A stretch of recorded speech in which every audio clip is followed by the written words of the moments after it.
ನನ್ನ ಅಗತ್ಯವಿಲ್ಲದ ಜಾಗಕ್ಕೆ ನನ್ನನ್ನು ಆಹ್ವಾನಿಸಿದ್ದಾದರೂ ಏತಕ್ಕೆ? ಕಾರಣವಿದೆ ತಾಯಿ.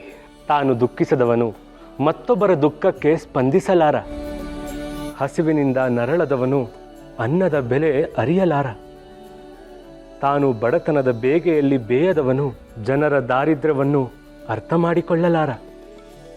ಅವನು ಕಷ್ಟ, ದುಃಖ, ಬಡತನಗಳಿಂದ ನೊಂದು ಬೆಂದು ಹದಗೊಂಡಾಗ ಮಾತ್ರ ಜಗತ್ತಿನ ದುಃಖಗಳಿಗೆ ಸ್ಪಂದಿಸುತ್ತಾನೆ.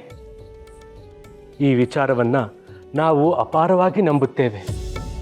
ಮುಂದಿನ 700 ವರ್ಷಗಳ ಕಾಲ ಬಡವರ ಒಡನಾಡಿಯಾಗಿ ನಂಬಿ ಬಂದವರ ಪಾಲಿಗೆ ಕಲ್ಪವೃಕ್ಷ ಕಾಮಧೇನು ಆಗುವ ಕರುಣಾ ಸಾಗರನ ಅಗತ್ಯವಿದೆ. ಅವನನ್ನು ಹದಗೊಳಿಸುವ ಸಾಧನವಾಗಿ ನಿನ್ನನ್ನು ಪ್ರಾರ್ಥಿಸಿದೆ. ನೀನೀಗ ಅವನಲ್ಲಿಗೆ ಹೋಗಿ ಆಶ್ರಯ ಪಡೆಯಬೇಕೆಂದು ವಿನಮ್ರವಾಗಿ ಬೇಡಿಕೊಳ್ಳುತ್ತಿದ್ದೇನೆ. ನನ್ನನ್ನು ದೂಷಿಸುವವರು ಜಗತ್ತಿನ ತುಂಬ ಇರುವಾಗ ನನ್ನಿಂದ ಉಪಕಾರವೂ ಇದೆ ಎಂಬ ಮತ್ತೊಂದು ಮಜಲನ್ನು ತೋರಿಸಿದೆ. ನಿನ್ನ ಉದ್ದೇಶ ಈಡೇರಿಸುವ ಹೊಣೆ ನನ್ನದು. ಹೇಳು, ಯಾರವನು?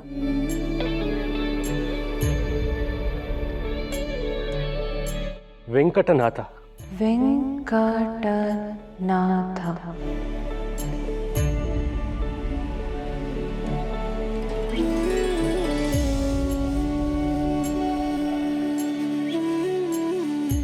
ಬ್ರಹ್ಮಾರ್ಪಣಂ ಬ್ರಹ್ಮ ಹವಿಃ ಬ್ರಹ್ಮಾರ್ಪಣಂ ಬ್ರಹ್ಮಹಿ ಬ್ರಹ್ಮಾಗ್ನೌ ಬ್ರಹ್ಮಣಹುತಂ ಬ್ರಹ್ಮಾಗ್ನೌ ಬ್ರಹ್ಮಣಾಹುತಂ ಬ್ರಹ್ಮೈವತೇನ ಗಂತವ್ಯಂ ಬ್ರಹ್ಮೈವತೇನ ಗಂತವ್ಯಂ ಬ್ರಹ್ಮಕರ್ಮ ಸಮಾಧಿನಾ. ಬ್ರಹ್ಮಕರ್ಮ ಸಮಾಧಿಯ. ಅಂದ್ರೆ ಅನ್ನವನ್ನು ಅರ್ಪಿಸುವ ಪಾತ್ರೆ ಬ್ರಹ್ಮ, ಅರ್ಪಿಸುವ ಅನ್ನವೂ ಬ್ರಹ್ಮ, ಅರ್ಪಿಸುವ ವ್ಯಕ್ತಿಯೂ ಬ್ರಹ್ಮ ಮತ್ತು ಜೀರ್ಣಗೊಳಿಸುವ ಜಠರಾಗ್ನಿಯೂ ಬ್ರಹ್ಮವೇ ಆಗಿದೆ. ಹೀಗೆ ಎಲ್ಲವನ್ನೂ ಬ್ರಹ್ಮಸ್ವರೂಪವಾಗಿ ಕಂಡು ಊಟ ಮಾಡುವವನು ಬ್ರಹ್ಮಲೋಕವನ್ನೇ ಸೇರುತ್ತಾನೆ. ಅದಕ್ಕೆ ಅನ್ನವನ್ನು ಬ್ರಹ್ಮಸ್ವರೂಪ ಅನ್ನೋದು. ಸ್ವೀಕರಿಸಿ.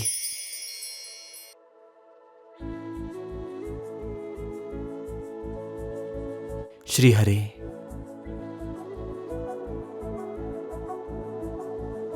ಸರಸ್ವತಿ.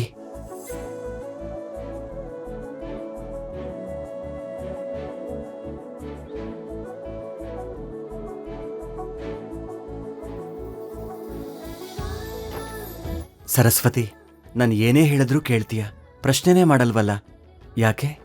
ನೀವು ಹೇಳೋದೆಲ್ಲ ಸರಿಯಾಗಿ ಇರುವಾಗ ಪ್ರಶ್ನೆ ಮಾಡೋ ಅವಕಾಶವಾದರೂ ಎಲ್ಲಿದೆ ನನಗೆ? ನೀವೇನಾದರೂ ಹೇಳ್ತೀರಿ ಅಂದರೆ ಅದಕ್ಕೇನಾದರೂ ಬಲವಾದ ಕಾರಣ ಇದ್ದೇ ಇರುತ್ತೆ.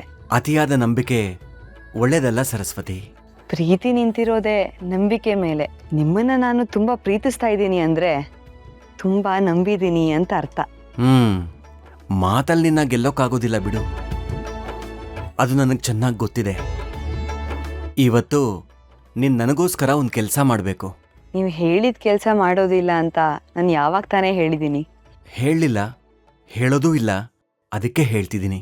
ಇವತ್ತು ಮನೇಲಿರೋ ಒಡವೆಗಳನ್ನೆಲ್ಲ ಹಾಕೋ, ನಿನಗಿಷ್ಟವಾದ ಒಳ್ಳೆ ಸೀರೆನ ಉಟ್ಕೋ, ಮಗನಿಗೂ ಅಲಂಕಾರ ಮಾಡು. ಮಕ್ಕಳು ಊಟ ಆದಮೇಲೆ ನೀನು ನನ್ನ ಜೊತೆ ಕೂತು ಊಟ ಮಾಡು. ಇದೆಂಥ ಬೈಕೆ ನಿಮ್ಮದು? ನೀವು ಊಟ ಮಾಡಿದ್ಮೇಲಲ್ವೇ ನನ್ನ ಊಟ? ಹಾಗೆಲ್ಲ ನಿಯಮ ಮೀರೋಕ್ಕಾಗತ್ತಾ? ಸರಸ್ವತಿ, ದಾಂಪತ್ಯದಲ್ಲಿ ಪ್ರೀತಿಗಿಂತ ಮಿಗಿಲಾದ ನಿಯಮ ಯಾವುದಿದೆ? ಯಾಕೋ ಇವತ್ತು ನಿನ್ನ ಜೊತೆ ಕೂತು ಊಟ ಮಾಡಬೇಕು ಅಂತ ಅನ್ನಿಸ್ತಾ ಇದೆ. ಬೇಡ ಅನ್ಬೇಡ. ಪತಿ ಆಸೆ ಪೂರೈಸೋದೇ ಪತ್ನಿಯ ಧರ್ಮ. ಸಂಪ್ರದಾಯ ನೆನಪಿಸ್ದೆ ಅಷ್ಟೇ. ಹಾಗೆ ಆಗಲಿ, ನೀವು ಹೇಳ್ದಾಗೆ ಮಾಡ್ತೀನಿ.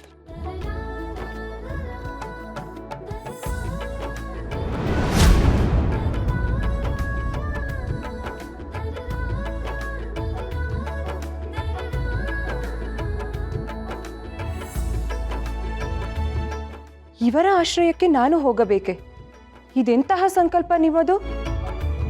ನಾನು ಕಾಲಿಟ್ರೆ ಆ ಮನೆ ಪರಿಸ್ಥಿತಿ ಏನಾಗುತ್ತೆ ಅಂತ ನಿಮಗರಿವಿಲ್ವೇ? ಇದೆ ತಾಯಿ. ಅಸೂಯೆ ಪಡುವಷ್ಟು ಅನ್ಯೋನ್ಯವಾಗಿರುವ ಅವರ ದಾಂಪತ್ಯ ಮನಃಶಾಂತಿ ಕಳ್ಕೊಳ್ಳುತ್ತೆ. ಕಳೆದುಕೊಳ್ಳಲಿ. ಬಡತನ ತಾಂಡವವಾಡುತ್ತದೆ. ಆಡಲಿ. ಹಸಿವಿನಿಂದ ಕಂಗಾಲಾಗುತ್ತಾರೆ. ಆಗಲಿ. ಈಗಾಗಲೇ ಅಪರಿಗ್ರಹ ವ್ರತವನ್ನು ಹಿಡಿದಿರುವ ವೆಂಕಟನಾಥನ ಬದುಕು ಅಲ್ಲೋಲ ಕಲ್ಲೋಲ ಆಗುತ್ತೆ. ಆಗಲಿ ತಾಯಿ. ಅದರಿಂದ ಅವರ ದಾಂಪತ್ಯದಲ್ಲೂ ಬಿರುಕು ಬಿಡಬಹುದು. ಅದಾಗದು ತಾಯಿ. ನೀನು ಅದೆಷ್ಟೇ ಕಷ್ಟ ಕೊಟ್ಟರೂ ಅವರಿಬ್ಬರ ಪ್ರೀತಿ ಇನ್ನೂ ಗಟ್ಟಿಯಾಗುತ್ತದೆಯೇ ಹೊರತು ಬಿರುಕು ಬಿಡುವುದಿಲ್ಲ. ಸರಸ್ವತಿ ನದಿಯಂತೆ ಹರಿಸಿದ ಪ್ರೀತಿಯೇ ವೆಂಕಟನಾಥನ ಎದೆಯಲ್ಲಿ ನಿತ್ಯ ಹಸುರಾಗಿ ಕಂಗೊಳಿಸುತ್ತಿದೆ. ಮುಂದಿನ ಜೀವನದಲ್ಲಿ ಜನಸೇವೆಗೆ ನಾಂದಿಯಾಗುತ್ತದೆ. ಅದು ನಮ್ಮ ನಂಬಿಕೆ. ನನ್ನ ಪ್ರಭಾವದಿಂದ ನಿಮ್ಮ ನಂಬಿಕೆ ಸುಳ್ಳಾಗಲೂಬಹುದು. ಅಸಂಭವ ತಾಯಿ. ವೆಂಕಟನಾಥ ಸಾಮಾನ್ಯದವನಲ್ಲ, ಮಹಾವಿಷ್ಣುವಿನ ಅಂಶ.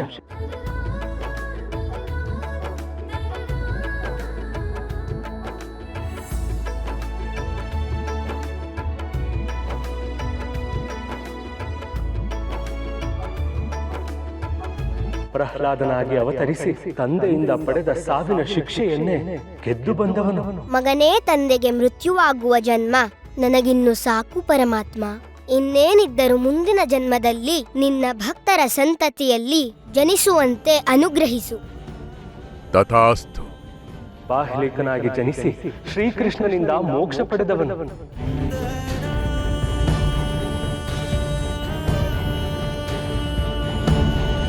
ವ್ಯಾಸರಾಯರಾಗಿ ಹುಟ್ಟಿ 12 ವರ್ಷಗಳ ಕಾಲ ಗುಡಿಯೊಳಗೆ ಬಂಧಿತನಾಗಿದ್ದ ತಿರುಪತಿ ಶ್ರೀನಿವಾಸನನ್ನೇ ಬಿಡುಗಡೆಗೊಳಿಸಿದವನು.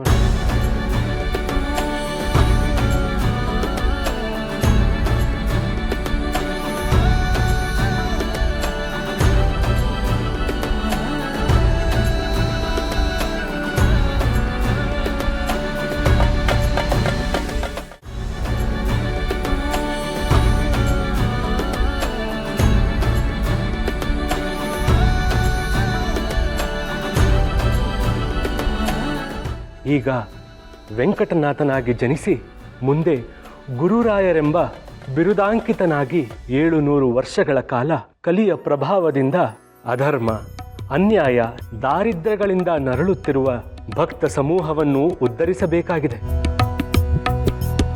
ಆದರೆ ನಾನು ವಜ್ರಕ್ಕಿಂತಲೂ ಕಠಿಣವಾದವಳು. ನನ್ನಲ್ಲಿ ಮಾನವ ದೇವಮಾನವನೆಂಬ ತಾರತಮ್ಯವಿಲ್ಲ. ಯಾರ ಮನೆಗಾದರೂ ನಾನು ಕಾಲಿಟ್ಟರೆ ಮುಗಿಯಿತು. ಅವರು ಏನು ಬೇಕಾದರೂ ಆಗಬಹುದು. ಕಷ್ಟ, ದುಃಖ, ನೋವು, ಅಗಲಿಕೆ, ಕೊನೆಗೆ ಸಾವು ಕೂಡ.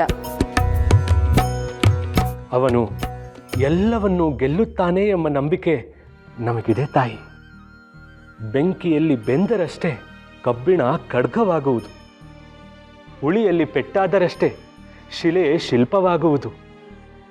ಬಾಚಿಯಲ್ಲಿ ಕೆತ್ತಿದರಷ್ಟೇ ಮರವು ಗರ್ಭಗುಡಿಯ ಬಾಗಿಲಾಗುವುದು.